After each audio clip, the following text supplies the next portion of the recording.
and thanks for joining us for another episode of Mid-American Gardener. I'm your host, Tanisha Spain, and joining me in the studio today are two of our panelists who you will definitely recognize, and they brought in a lot of great stuff to show you guys today. So before we get into that, let's have them introduce themselves and tell you a little bit about their specialty. Chuck, we'll start with you. Okay, I am Chuck Voigt, and for 27 plus years I was at the University of Illinois in various department names, but it was all horticulture. Vegetable crops and herbs were my specialty, but you know, with my undergraduate education, I'm not limited to vegetables and herbs, but we can talk about lots of things. You do just about everything out in the garden. And speaking of generalists, Miss Ella. That's me. I also went to the University of Illinois as a horticulturist, and I worked in retail, and now I'm kind of semi-retired. I'm a master gardener, and I have a large yard. I'm a plant collector. I really like perennials and some shrubs and trees. I've learned a lot from these two. One has me making syrup. The other has me growing vegetables and surprise lilies. I'll be waiting for those this year. Okay. So I learned a ton. Hopefully the surprise happens. Yeah, hopefully the surprise happens. It will. All right, so you guys brought a bunch of stuff in to talk about. Chuck, we'll start with you. What do you wanna, well, let's you got some pretties there. Well, since my last visit we were talking about rhubarb and asparagus, I was out there trying to figure out what to bring in today, so I thought I would show the male and female plants. Oh. At this point, it's pretty easy to tell because the female has the berries on it. They haven't turned orangey red yet. And the male has shed its pollen and its work is over. And that's kind of why the predominantly male strains can be more productive, is because they don't put a lot of energy into making berries. So they used to call them all male, and now basically they're calling them predominantly male. Mm-hmm. And probably a good idea, because the ones that I have are probably even less than 75% all male, because I have a lot of females, which is a little, I guess it shouldn't be too distressing, but it at any rate, they have been looking fairly productive. Mm-hmm. I worry about them because I can't lug enough water to them, and what the service has finally got around to calling a moderate drought up in Kankakee County. I could have told them that a lot sooner, and I think moderate might be understating the situation, because we got 0.3 of an inch of rain this morning, and you know, it seemed like cause for celebration, but it's not going to change anything. Yeah. It's all going to be evaporated by the end of the day. So, but anyway, that's the separate sexes mm-hmm. of asparagus. I did not know that. So can you plant those? Are you able to plant the berries? Are there seeds in there that you could? Yeah, well, that's another point for the males, is you don't have a lot of volunteer asparagus showing up in places you don't want it. But yes. Wow. Yes. I've only known them as the bare roots. Oh, well. So, see, I've got a lot to learn. And since you have no patience and can't wait long enough to plant them and wait till the third year before you harvest any, that may be all you ever know. That's true. But yes, these will turn kind of orangey red, and at that point you could get the seeds out of them, dry them, and soak them in warm water mm-hmm. the following spring, and plant them, grow them that way for a year, and then dig them up, and then you'll recognize what you have then. I have the little octopus. That's what I think they look like. Huh? Right. Wow, I never knew that there were male and female. Or the nut cup doilies as I bought. So excellent. Okay, thank you. All right, Ella, we're going to move to you. Talking about seed, I brought a new popular native. This is Spigelia. And it actually comes from the southeastern United States in some of the moist woodlands down there, but you can grow it here. And it has these pretty red firecracker flowers, and you can get some that, the native one is more yellow, mm-hmm. and you can get them kind of orange too. There's like little Red Riding Hood. They do make a capsule, and I do save the seeds. And so here's my winter sowing. So I have created from a soda bottle a little greenhouse. I have drainage holes on the bottom, you can see that. And then I have some aeration holes in the top here. And I have it labeled. So this is Spigelia. I seeded them on March 22nd. And well, they're pretty much almost ready to move into a maybe like a 1-gallon pot. And then later this fall, I'll probably plant them in the garden. I don't think I'm going to divide them. I think I'll just plant it kind of as a clump. Gotcha. But How tall do those get? it's about 18 to 20 inches That's tall very pretty. for part shade, and it grows really by rhizomes is the way that it spreads. It rarely self-seeds, but you can grow it from seed. And so I've been so excited with some of my seedling projects that I've been doing. And you said that is a native? Well, it's native to the southeastern United southeastern. States. Gotcha, So gotcha. when it's planted in Illinois, it's, I don't know, it's better than a Eurasian plant, I guess. I don't know, is native better? And so far, dependably winter hardy and all those things. Oh, yes, most definitely. I have some clumps, and now they have some named cultivars. One's called Little Red Riding Hood. So Very nice. it's just a different kind of plant that you can put in your hosta garden. And it's pretty drought tolerant, which it says it likes moist woodlands, but you know, we need rain in central Illinois, and it's holding up. I've of course been watering. Okay, very pretty. You hear people say sometimes that native flowers don't have enough color, or they're not bright or whatever, and that one kind of Yeah, and balks this that. is an attractive to hummingbirds. Hummingbirds will find it in a shady spot. Yeah. It's pretty. So, yeah. Seems like often natives of North America go to Germany or Holland or somewhere and Right, get and then developed come back. into something spectacular, and then they come back and And that might be the case. I'm not sure. Interesting. Very nice. Okay, Chuck, we're back to you. okay. Let's see if I can get this guy out. So we're going to talk about sweet peas. And when we were out there, we looked at this one. It's a perennial sweet pea. Let me get my cheaters on. Is this one fragrant? It is not. Oh, okay. I think the annual ones are. Yes. Right. That was part of my spiel. Oh, Well, sorry. You're jumping ahead. So anyway, this is Lathyrus, L-A-T-H-Y-R-U-S, latifolius, L-A-T-I-F-O-L-I-U-S, which is the perennial sweet pea.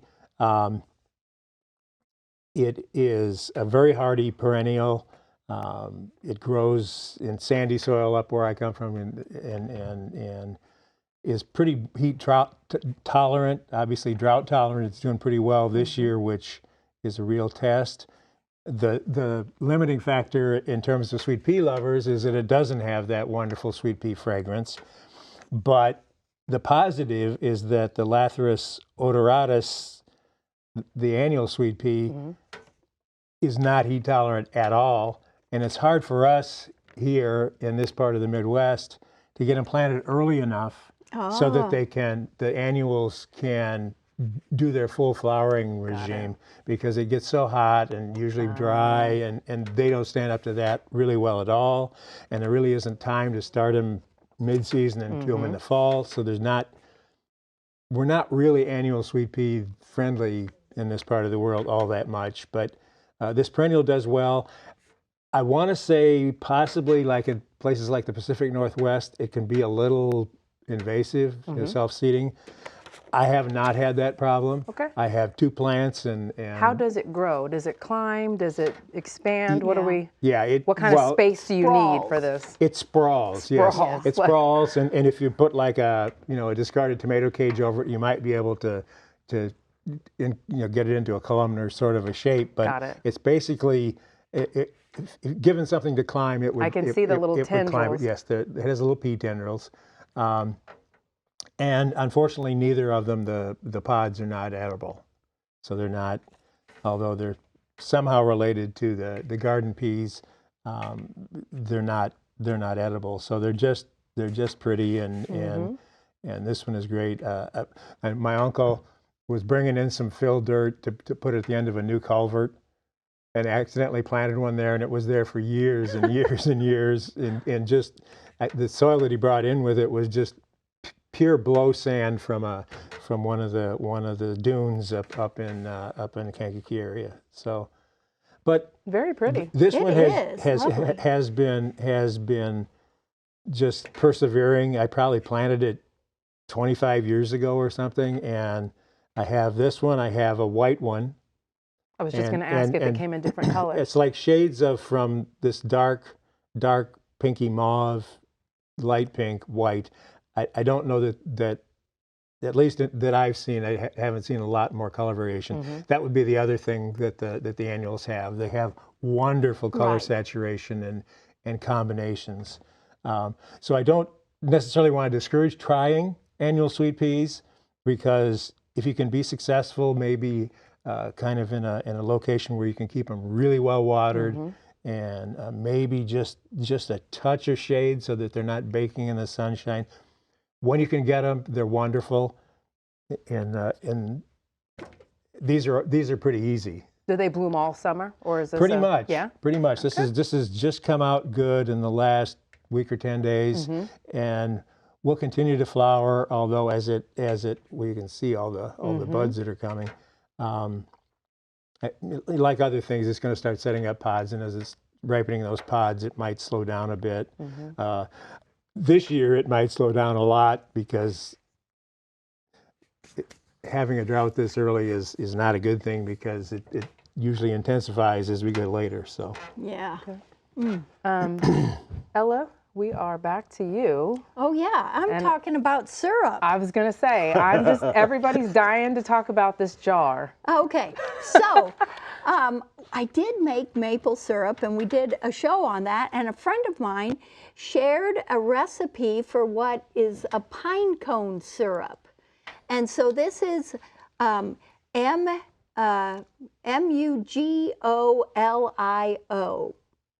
It's from Mugo pine. It's made with pine cones or spruce cones or juniper berries or arborvitae or fir, but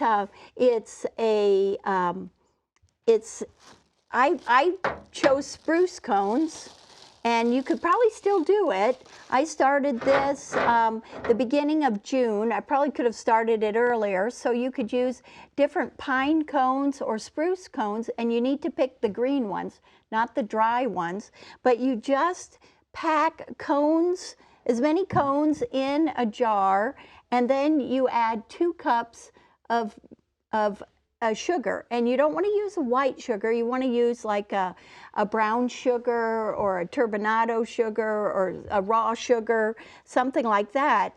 And then the liquid here is coming out of the cones. So it ferments. It's a lacto fermentation process, and you ferment it for 30 days, and then you boil it and strain it, and then you can bottle it, and you can. Once it's opened, you want to store it in the refrigerator as you're using it, but it can, you can put it in a hot water bath. If you wanted to kind of can it. How do you pronounce the syrup again? Mugolio? Magolio. I don't know. I Magolio. looked it up, and it said that some renowned forager in Italy developed it or something. I don't know. But on the internet, you can see where they've made it with lots and lots of different kinds of cones. Interesting. So he really liked balsam fir, but I didn't have any access to that. And of course, the cones are very sticky, but it's. I thought you put water in there. I had no idea that the sugar, and it just drew out the moisture from the cones. I was thinking she probably poured vodka over it. Yeah, a little something, right? Well, I extract did it. make that with the walnuts and the alcohol, and a lot of these really interesting recipes. I found Amy Stewart's book. She talks a lot about the different fermentations of plant products that become some different types of alcohol, and that each culture kind of has their own. So I think in the future I've got a couple other kinds of evergreens on my property. I might try it with something else. But there was a Romanian recipe that the man shared that you do this, you bury it in the ground for a year, and then you take it back out. So it's like one of those, those duck eggs or something that you do. Sounds like the Holy salmon cow. heads that they bury in Alaska. Something. Is that something? Okay. It's so those that I'll were, be that were curious. so disgusting that even Andrew Zimmern was appalled. Oh, yeah. Well, Interesting. I really Well, am. you'll have to keep us posted on the flavor. Yeah, it's supposed to be, the spruce is a little different. The pines are resinous, kind of more pungent. The spruce are supposed to be more citrus, and you can tell that from the scent of the foliage.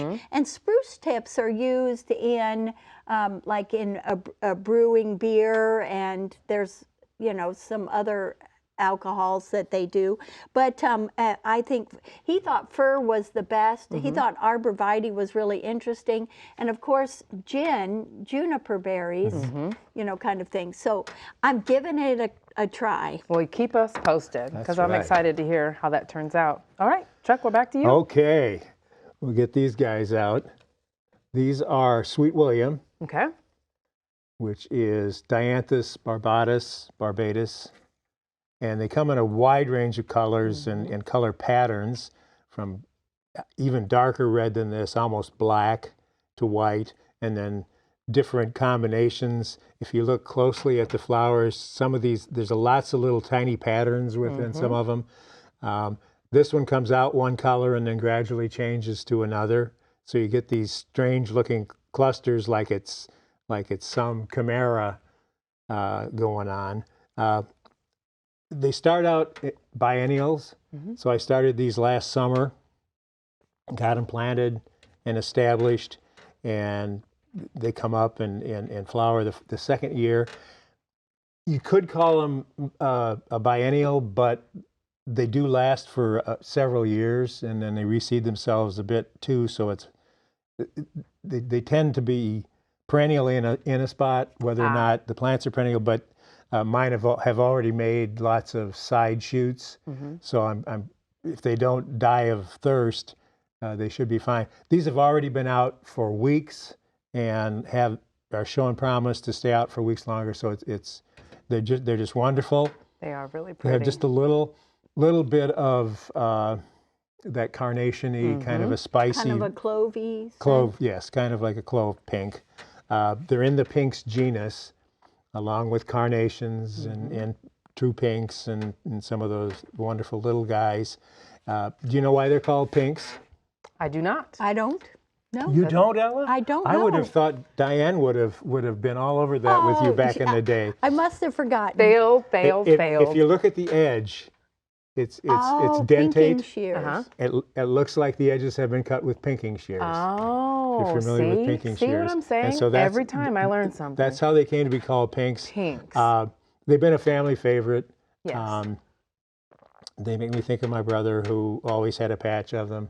So They are very pretty. they are wonderful. And I just went to a big box store last year, and they happened to have wasn't even on the big name seed rack. There was a little thing where you could get them for like 2 for $1 or something, the seed packets. So I got two packets of these, and the color variation is wonderful. There's some beautiful salmons, Ooh. and it amazed me how well mixed the mixed got your money's worth, the didn't mixture you? was.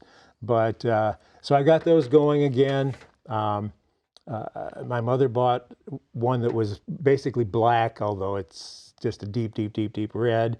And those have kind of been overcome by weeds. So what I'm going to do is go in and harvest some of those seeds and see if I can get some of the black back into this mixture. But otherwise, it's pretty darn nice. Those are definitely gorgeous. Very pretty. They are, and the second year actually the third year when they bloom, because they make a whole cluster, then you get, like this year, an individual plant might have 3 or 4.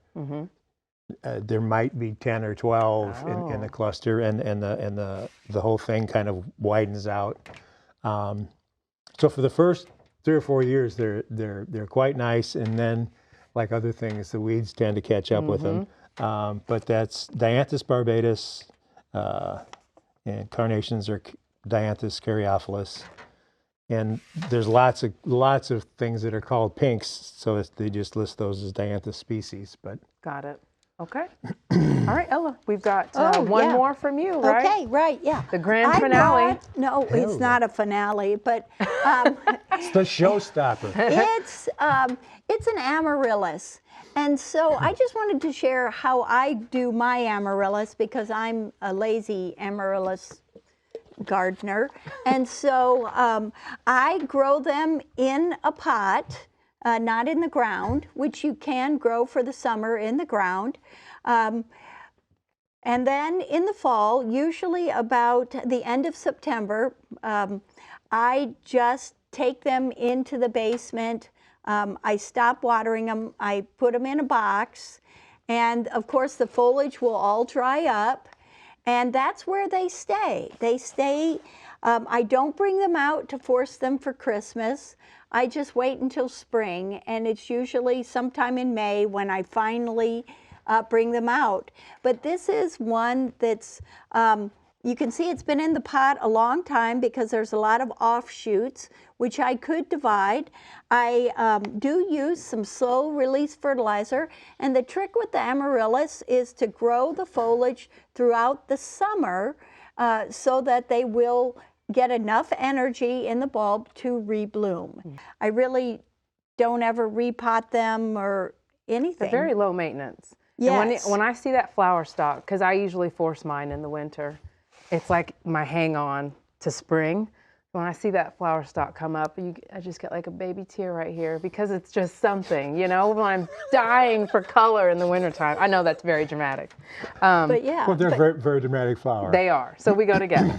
Okay, Eric Pope wrote in. He wrote us on Facebook and wants to know, he said, I never did get around to planting peas. Is it too late? Generally speaking, yes. Okay. I've had fairly modest success trying to do it in the fall, and this doesn't necessarily feel like a summer that is going to be real conducive to that. But if you can find a variety called Wando, which is the most heat-tolerant garden pea that I know of, and it's been around from when I was first learning about garden plants, so it's been around a long time. And look at the days to harvest, and then add maybe a third more, because as we go into fall, things are going to slow down. Yes, that's true.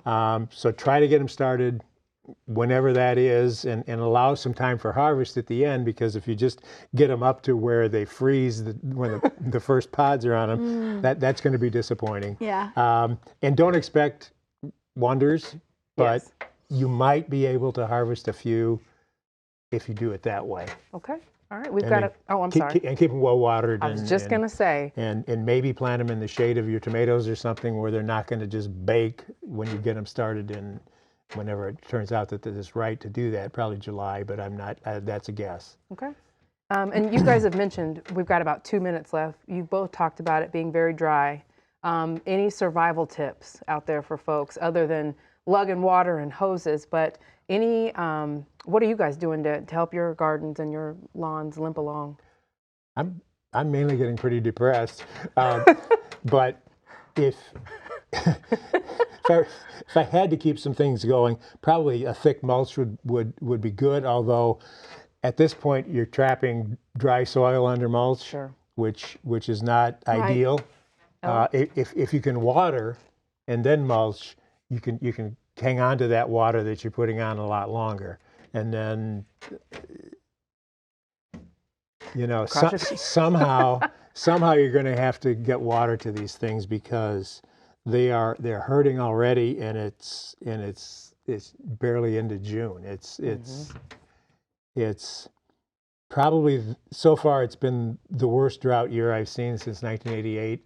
Wow. And that one was colossally bad. So Oh, Yikes. gosh. Ella, what about you? that one was terrible Right. because it hadn't rained even in March, Wow. and then didn't rain until almost September through that whole wow. season. And like the corn plants in the field looked like pineapples.